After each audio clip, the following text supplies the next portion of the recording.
Hey, loyal listeners, you're getting ready to listen to this great podcast. Let me give you some context. On our AI mastermind meetings that we have 2 a month, we were having our first one of this year, and it's called State of Industry, State of our business.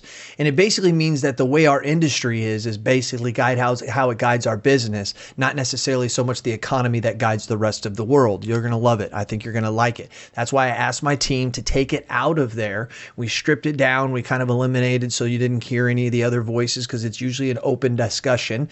But I gave you all of the context of what I've been creating for the last couple months in my mind for what's going to happen for the next 2 to 3 years. Hey, if you want to be more of this stuff, you could go to agencyintelligencemastermind.com, agencyintelligencemastermind.com, and you can find out more about us. But in the meantime, enjoy. The state of the industry is the state of our business. Really, if you think about that, that's the truth. The state of the economy is not the straight state of our business. The economy goes up, the economy goes down, and yes, we kind of get a little bumps in the road, but it's when the economy or when the industry actually starts to have issues is when we start to have issues. And the industry doesn't always have issues directly related to the economy. And so I really started thinking about that. Like when I really start, I don't really have to start mapping out and saying, where's the stock market going to be in 3 to 5 years when I'm thinking about my business? I mean, I do, you know what I mean? But that's not like one of my main focal points because I've learned that a lot of businesses, have to go through the struggles of the up and down with the economy. I think we can be pretty fair to say we're very protected and insulated from that. And we may not be for the rest of our life, but for the 24, 25 years I've been in, I've seen that. Where I have seen a difference, though, is where we were affected by the pandemic, right? And we can all agree, yes, there's before the pandemic and after, and we can say whatever it was or whatever, but it affected the world and it affected and put our supply chains and all that stuff in flux.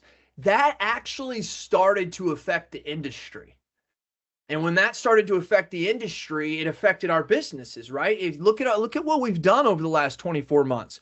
Our revenue has grown. Please tell me if I'm wrong on this. How much, well, you don't have to tell me, but if I'm saying this wrong, please let me know. But like agencies are growing at 25, 35, 45% year over year for 2 years on annual revenue. Agencies that mainly make 3 to 5% on growth because they're 5 million in revenue, we're seeing 15 to 20%. And their sales weren't much more than they were before. Am I wrong or right as you're out there talking to agents or your agency?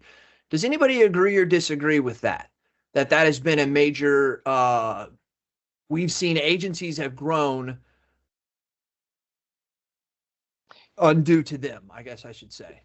See, and one of the things, Charles, you said, which I think is key, is 2024 and the first half of 2024 was different than the second half of 2024. We were still kind of seeing rate increases coming off of 2023, slowly coming into rate in 2024. The market slowly started to change and really start to not harden anymore, but not soften. In my opinion. Now, where I have talked with is I talked with the number 2 in line with Farmers Insurance. Him and I had more than one brewskis, let me just tell you that, and really learned at the fact that their company and others, they're already filing with the states to try to get back in to start to say, hey, here's where we need to be, because they are, well, things we'll talk about. I think that this is very, very important, but I know everybody doesn't have it all day, so I could rant about this forever. Agencies, the normal 3 things that I think that are going to be huge are agencies going out of business versus the new ones, the year of the acquisition, and the shared services. So to continue what I was saying, what I would say is that I think 2025 will be the same. I think you will start to see more of the hardening towards the end of 2025. That's why actually when I think about this, I think of it as in terms of the next 2.5 to 3 years, just like I call it the whiplash in my head. It's what we experienced over the last 2.5 years. The opposite will happen over the next 2.5 years, is the way that I kind of see it. Now, the hurricanes really put a dent in that, and I think slowed it down from happening as fast as it could in 2025 with reopening and softening up. But that's just my point. I've got some cool things that you find out though that I've been listening to when I talk to carriers. Right now, I'm doing something called the executive sessions, and I'm flying around to and going to their locations, and I'm meeting with the executives of companies and tech companies, and I'm recording podcasts with them, and I'm going to start releasing these things called the executive sessions during the year of 2025. And the reason I do it though is I'm trying to humanize them. So I kind of do it a little different of a podcast where we just don't sit there and talk about the boring stuff. And after these podcasts is where I'm really starting to find out a lot of this stuff. And so the perfect storm is happening. This is the way that I see it. Exactly what I was just talking about with the whiplash, high rates and limited new business over the past 2 years. It's going to be totally opposite of that. I do not think rates will go back down to where they were. We're not going to lose all of that, but it also is indicative of what the large storms are, because you will start to see the decreases of the 5, 10, 15%. And if they can hold steady profitability wise without getting some major disaster, which they will, then they would be able, then the normal capitalistic society will start to cut in, and they'll start to slowly deviate and go lower and lower and lower. I think Dana said it on here, which I think is the most important. The biggest problem that we have, and it's going to hurt the most, is there's a bunch of agencies out there. Maybe some are on this call, but I know there's a ton that are out there who have been hanging on, they were thinking about getting out in 2021. The pandemic happened. They thought about that, but then all of a sudden rate increases started coming. They started making more money. They're thinking, wait a minute, I'm not getting out now. Well, the opposite is getting ready to happen, and it's going to hurt them twice as fast, because we got lackadaisical. My agency did. Majority of your agencies did. Unless you're coastal. I think what Eric said is very true, that they live in this world that I think that we're getting ready to go into over the next 2 years, which will be rate decreases. On average, 75% of your book and business. This was done by the Big I back in 2013. On average, 75% of our book of business at least gets one quote every 18 to 24 months of their insurance. That was a statistic back from 2013. I imagine it's probably pretty much maybe even higher now that you can get quotes easier. So think about that. That's 75 to 80% of your book of business, my book of business. And being able to, how have we been keeping touch with them? All the things we talked about and we learned about in the 20 teens, right? About marketing and touching people and building that customer experience. You start to kind of hear that go away. I think that's going to become even bigger and larger. And it's just not so much on the renewal, it's on the new business. It's how many of us have been keeping up with finding producers, giving them through the sales education that they have. We've all been kind of lacking on that, and maybe not all of us, but if you have been, I think this is going to be an absolute whiplash, and I think it will come really quick once it starts to happen. I really, really, truly do. These consumers out here, just like my insurance is normally around $4,000 to $5,000 for my cars. Right now it's like at $8,700, and it's probably going to go up again in 2 months when it renews in February. Well, next month in February. That's just crazy. And if I'm thinking that, I know consumers are. And when I start talking to my friend and he says, hey man, I've been paying high too, but finally went to State Farm and they've dropped their rates, or I went there, we're going to see a mad dash, because people need relief, especially right now from what we're going through. I say this a lot. I've kind of said this on the customer experience and those falling behind. I talk about it as the great separator. I think as I get closer, I think the great separator is not something that people fall into the abyss about.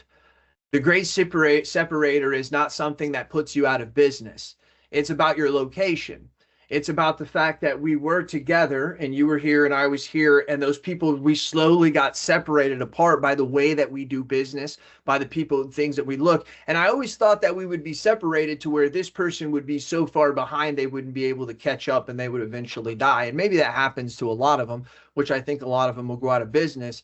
But I think you'll have to decide that you're going to operate in that world. You're going to have to decide that that customer who wants to come in and talk to me face to face, that's who I'm going to go after. That person who needs me to answer the phone 24 hours, that's who I'm going to go after. Because this person over here, that's not who we can possibly service and use the technology effectively. Because technology makes things efficient and productive, but it's expensive. And it's very expensive for us to still maintain both of those. And I think as we go along, we're going to have to make that separation and who our choices are and many, many different things that we do. And I think a lot of agencies are going to be forced to sell. And I think in the turn of that, though, I think a lot of agents will leave those agencies and create their own. But I think that's where the next problem comes into. Upon talking to some of these executives, I think that we all think that whenever the market softens up, we'll all just get markets again. I think that's the biggest obstacle that no one sees. We have data on our clients. We have data on who's the best. We have data. We have more data on finding prospects, who's on our clients. And guess what? So do the carriers on us. So do the carriers on us. They know who are the agents that weren't profitable. When they pulled their contracts, they know this stuff. A lot of this stuff is open information. Just like when I sit in front of customers sometimes and I tell them information I know about them and they go, how did you know about that? And it's like some of it I could buy, but some of it's public, right? And they're able to put that stuff together. And so when they go out to start giving out contracts again, they're going to be using a data-driven approach to find those agents who were the profitable ones, those who were using the systems and tools that carrier had set up. And they're going to be able to, so you may just, some people, agents just assume that, oh, well, when this baby softens up, I'll be able to start getting more markets again. I believe there's around 20% of agents that won't be able to get markets, and they're going to have to run to aggregators. But I think there's going to be behind the scenes agents, companies are going to like, no, I wouldn't give that person a contract then. I'm not giving them one whenever they run over here. So I think that right there is a very, very something that we're not anticipating. And I think that's, now I'm going to stop real quick. Have anybody talked to anybody about that? Anybody thought about that data-driven approach as to, hey, you just may not get a market because it's getting soft, but you're going to get a market because you're actually a good agency, and they know that now. So back to the year of the acquisition. It has to do a lot. We kind of jumped ahead a lot. It has the market conditions are perfect for it. I mean, we have to also remember that we're going through a thing where baby boomers are retiring anyways, right? We kind of forget about that. That was like the big thing, right? Back in 2015, 16, 17, 18 is, oh, the baby boomers are going to be retiring. They're going to be getting out. Now we have that factor. Now we have the technology factor. Now we have the rate increase factor. Now we have the new business workflow stopped. Now we're going to be going the other way. And so it's a really, really grind. You're going to see a lot of people just give up. When I would say that this would be, I say the year of the acquisition, because once again, I really kind of thought this before. I think the hurricanes really did that we had. I really think they pushed things back around about 6-7 months. But I think it's not going to be quickly. I think these agents will start to figure this out in about 6 to 9 months. Because right now, the rate increases have pretty much leveled out. You're slowly going to start to see companies popping in, popping here. Their customers are slowly going to start quoting over. They're probably not running reports, right? They're not looking at cancellations. They're not looking at different types of new business. What was a rewrite? They're not looking at anything. The only thing they're looking at is in their QuickBooks, or they're looking at, was my income higher than it was 12 months ago? And that's not a very good indication, because it's going to look like that their income is not as high, but as it starts to come through, it's going to look worse and worse to them. By the time 2025 comes, the beginning of 2026, you're going to have a lot of agencies sitting out there going, wow, I need to start putting in some changes. All this stuff I've been ignoring, working on my renewal process, hiring some producers, or I'm in trouble. And they're going to come to James and they're going to say, you know what? I think I would just like to just be a producer, right? And that's where I think we're butting up to where we could really, really take advantage of this. Then you also have to think about the fact that in this world with acquisitions, you don't have to buy the whole thing. right? Because you're going to start to see more acquisitions as technology gets better and as the sharing of the data helps across the industry to where you can have people like Cake who can come in and help you buy maybe just books of it. In the Erie insurance world, that's a big thing. A lot of Erie insurance agencies, yeah, they'll buy your whole book, but really all they really want is your Erie book, right? Because that's where they're really maximizing. I think you could probably see a lot more of that. That's a game that really hasn't been played in our industry because we really haven't had an easy way to pull that piece out and put it into something else. I believe that that will be spurred up, especially more in 26, 27. But I think that that's going to be another reason for acquisitions. So think about not necessarily buying the whole agency, right? Maybe finding agents that maybe they're on the backside and maybe they still want 5 to 10 years left over, but you want their Erie book. So just try to buy that and let them fade out on the rest. I think those are some things that will be different. I think that because of what I'm saying, because of the differences and the data driven and not having markets and trying to get your renewals and all this stuff I'm saying, once the end of 2025 and the beginning of 2026 comes in, those agencies who you want to acquire start realizing that they need to make some changes. They're not going to be able, they're going to be dealing with you from a position of weakness. If you're going to try to sell your business on EBITDA, that's a 3 to 5 year process. That's a, hey, let's cut every expense we can to drive up the profit, where I'm not thinking that way today. I'm not trying to drive up my profit so I have to pay taxes, but I will be then if I'm trying to sell on EBITDA. Those agencies can't wait 2 to 3 years to sell in 28, 29. They're going to be obliterated by then. So I honestly say where the opposite of a year, 2, 3 years ago, you had high multiples. I think the whiplash will be that those agents who get caught in this, 20 to 30% of them are going to actually be on the other side and offered from a position of weakness. Now, if you're one of those that's wanting to sell, you might want to think about that. But I'm talking about those who are out there who are maybe wanting to sell and they're not thinking about that. You should be, and how we can be purchasing them. I really see it as a complete whiplash of what's happening. And it's been that way because it's been so abnormal. I've been in this industry for 24 years. Vonda, many others in here have been here longer.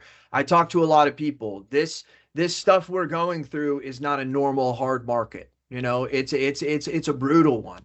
I mean, the stock market is going through the roof. You know, I mean, yields are up while stocks are up as well. That doesn't make any sense.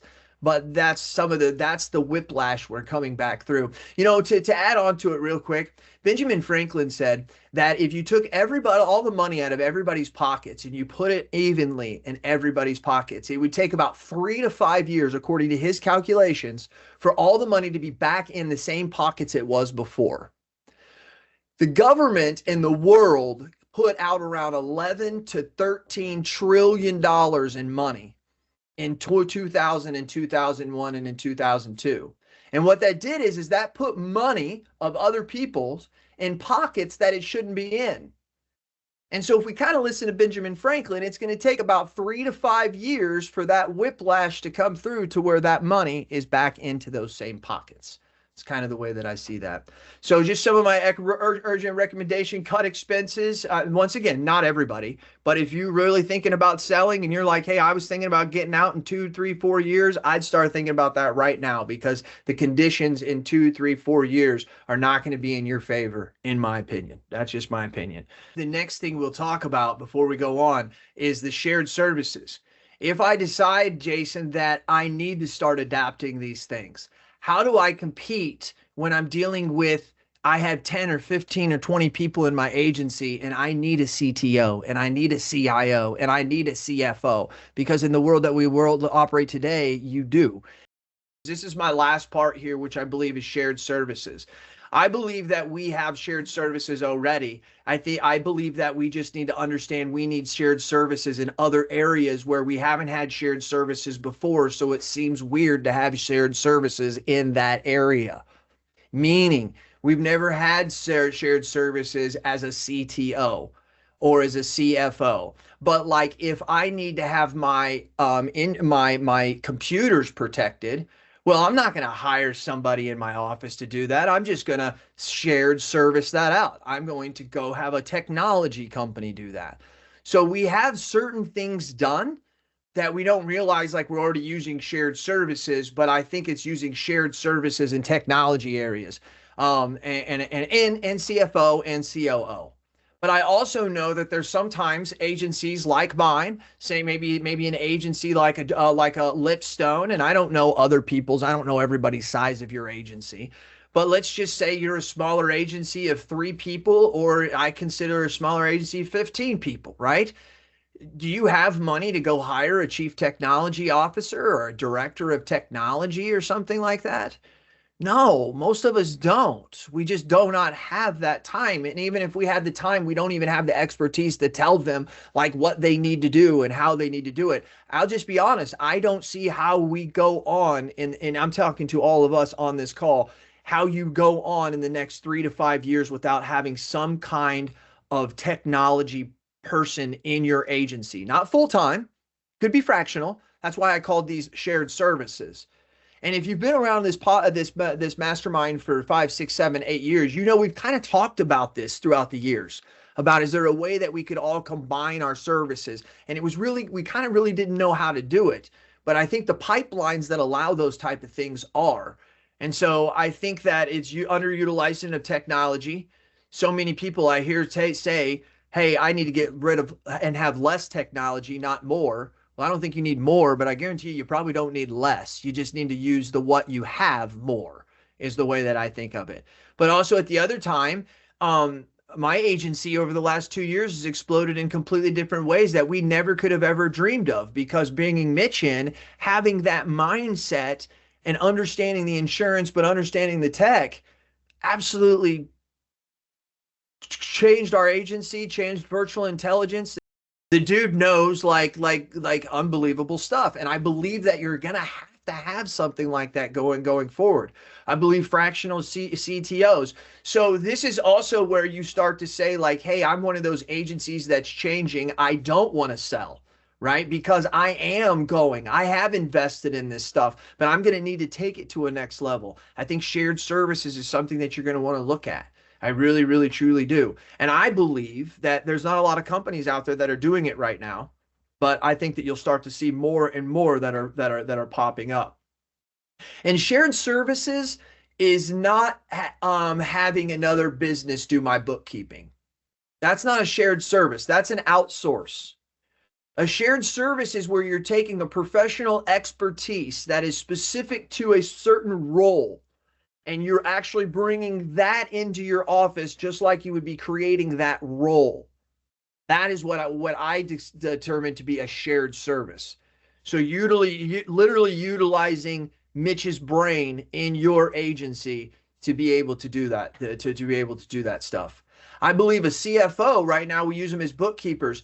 I believe the financial aspect of our business in the next 5 to 7 years is going to become so crucial, and things are going to come down to such minute detail because of AI and the way we can function, that I believe understanding how much profit you're making from your personal lines department versus your commercial lines department seems like something that would just be cool to know. I think it'll be essential to know. As every agency starts getting smarter with AI, every agency is going to start getting smarter with AI, which means every agency is going to be smarter with AI, right? So that it's going to happen. So some of those things to think about. This is where I say using an AMS. I believe that things like QuickBooks,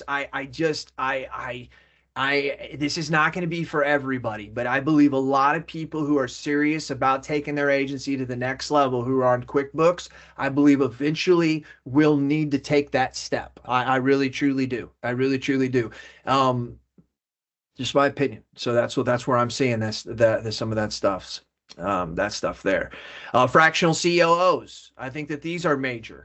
I think we go through phases. Like we needed a marketing person 10 years ago. Then we needed an operations person. Now we think we need a technology person. Now, to be honest with you, we actually need all those. We just like move on to the next one and we think we don't need the other one. But we actually really truly do. And I just believe that technology is going to be so dynamic that it's going to widen that gap, that we're going to start to really see the differences here. I like the one thing that I put here, customer-centric approaches. I think we kind of got away from that. Um, Something that's not on here, but I'll add to, is consumerization. Consumerization is when technology starts at the consumer level and goes up rather than starting at the government level and goes down. And I believe that around probably 15 to 20 years ago, we finally had to start looking at consumerization as something that we do. And what I mean by that is, as you're creating your technology, and I've learned this from Mitch more than anybody, is that the customer centric view that you have means that it's not how we would use it in our business, but how would our customer use that or perceive that? And sometimes that sounds obvious. We're like, oh yeah, well, that's part of the customer experience. No, it's actually building your business and your processes and your technology around those customer centric things. Because if you look at, just think about it right now. Like if you're a bank or you're anybody, the customer has a lot of options. They got a lot of good options with a lot of good technology. And so we really, really have to start thinking that more of a customer centric and when we're building those things out. So I'll go on and on. Let's see, customer major brands outline. Yep, yep. Oh, I've said this before. This is very, very important. When a customer leaves you and goes to Geico, they probably say to themselves, wow, I didn't get these services when I was with that independent agent, right? That's happening a lot. That's happening a lot because now all the direct carriers, even the good independent agents, are giving the type of service that they're able to get.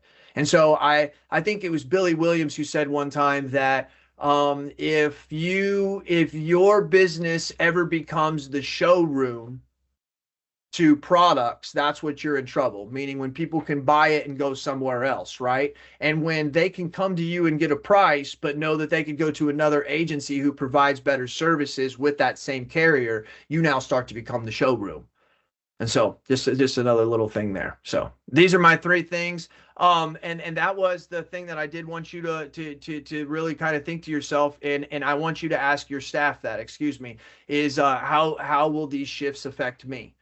Because what I want you to do is I want you to have a conversation with your team about this.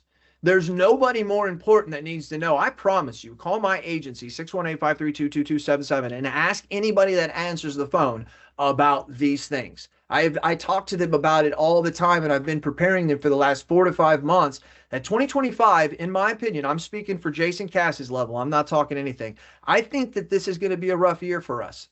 I think that we, even though as prepared as I think we are, I think we're going to see a ton of holes that we're not seeing right now.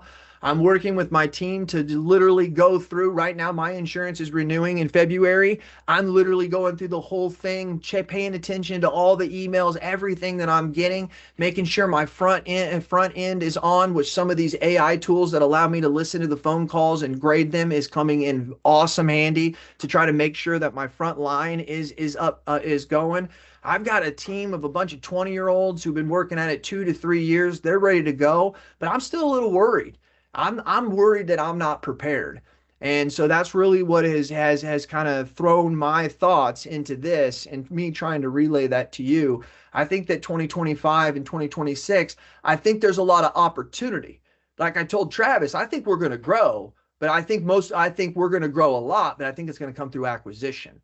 I think it's going to be tough on the battlefield. I think that the new business renewal thing, I think, is going to be in flux, very, very hard. And so that's just some of my thoughts. So that's that. Anybody have any differences? Call to actions: prepare now, invest, stay competitive. That's all I pretty much have for the state of the industry, state of your business. And that is it, everybody. I appreciate every one of you guys. Thank you very much for being Mastermind Champions. Cast Dogs out.